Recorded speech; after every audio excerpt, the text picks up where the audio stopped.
Lihatlah betapa besarnya kasih yang dikaruniakan Bapa kepada kita, sehingga kita disebut anak-anak Allah. Dan memang kita adalah anak-anak Allah.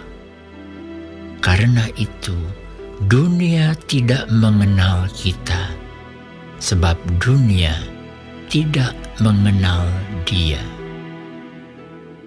Saudara-saudaraku yang kekasih, sekarang kita adalah anak-anak Allah, tetapi belum nyata apa keadaan kita kelak. Akan tetapi kita tahu bahwa apabila Kristus menyatakan dirinya, kita akan menjadi sama seperti Dia, sebab kita akan melihat Dia dalam keadaannya yang sebenarnya. Setiap orang yang menaruh pengharapan itu kepadanya menyucikan diri sama seperti Dia yang adalah suci. Setiap orang yang berbuat dosa melanggar juga hukum Allah, sebab dosa ialah pelanggaran hukum Allah.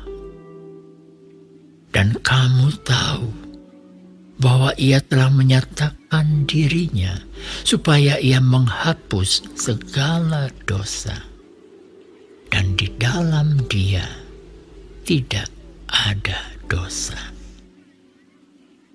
Karena itu, setiap orang yang tetap berada di dalam Dia tidak berbuat dosa lagi. Setiap orang yang tetap berbuat dosa tidak melihat dan tidak mengenal Dia. Anak-anakku, janganlah membiarkan seorang pun menyesatkan kamu. Barang siapa yang berbuat kebenaran adalah benar, sama seperti Kristus adalah benar. Barang siapa yang tetap berbuat dosa berasal dari iblis, sebab iblis berbuat dosa dari mulanya. Untuk inilah anak Allah menyatakan dirinya, yaitu supaya Ia membinasakan perbuatan-perbuatan iblis itu. Setiap orang yang lahir dari Allah tidak berbuat dosa lagi, sebab benih ilahi tetap ada di dalam Dia, dan Ia tidak dapat berbuat dosa karena Ia lahir dari Allah.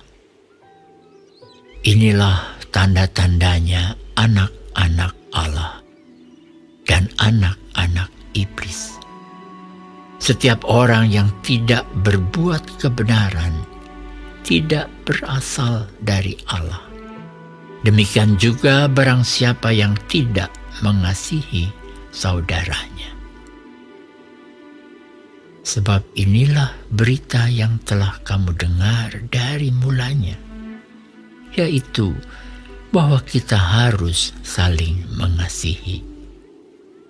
Bukan seperti Kain yang berasal dari si jahat dan yang membunuh adiknya. Dan apakah sebabnya ia membunuhnya? Sebab segala perbuatannya jahat dan perbuatan adiknya benar.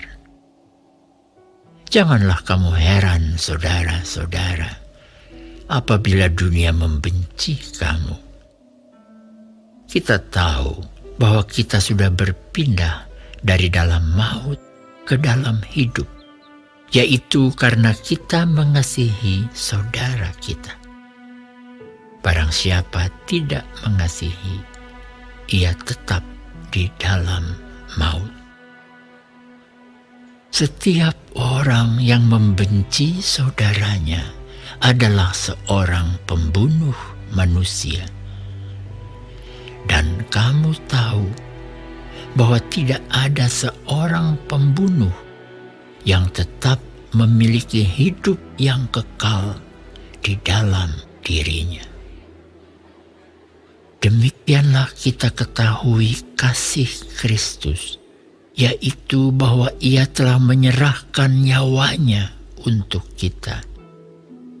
Jadi kita pun wajib menyerahkan nyawa kita untuk saudara-saudara kita.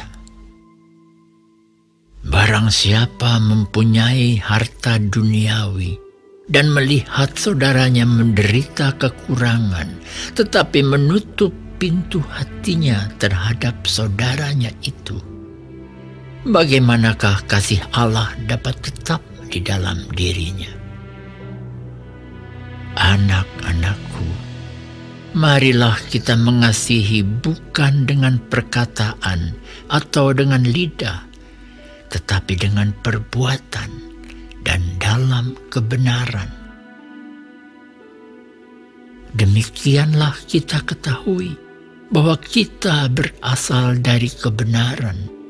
Demikian pula kita boleh menenangkan hati kita di hadapan Allah. Sebab jika kita dituduh olehnya, Allah adalah lebih besar daripada hati kita, serta mengetahui segala sesuatu. Saudara-saudaraku yang kekasih, jikalau hati kita tidak menuduh kita, maka kita mempunyai keberanian percaya untuk mendekati Allah. Dan apa saja yang kita minta, kita memperolehnya daripadanya, karena kita menuruti segala perintahnya dan berbuat apa yang berkenan kepadanya. Dan inilah perintahnya itu, supaya kita percaya akan nama Yesus Kristus Anaknya, dan supaya kita saling mengasihi sesuai dengan perintah yang diberikan Kristus kepada kita. Barang siapa menuruti segala perintahnya, ia diam di dalam Allah, dan Allah di dalam dia. Dan demikianlah kita ketahui bahwa Allah ada di dalam kita, yaitu Roh yang telah Ia karuniakan kepada kita.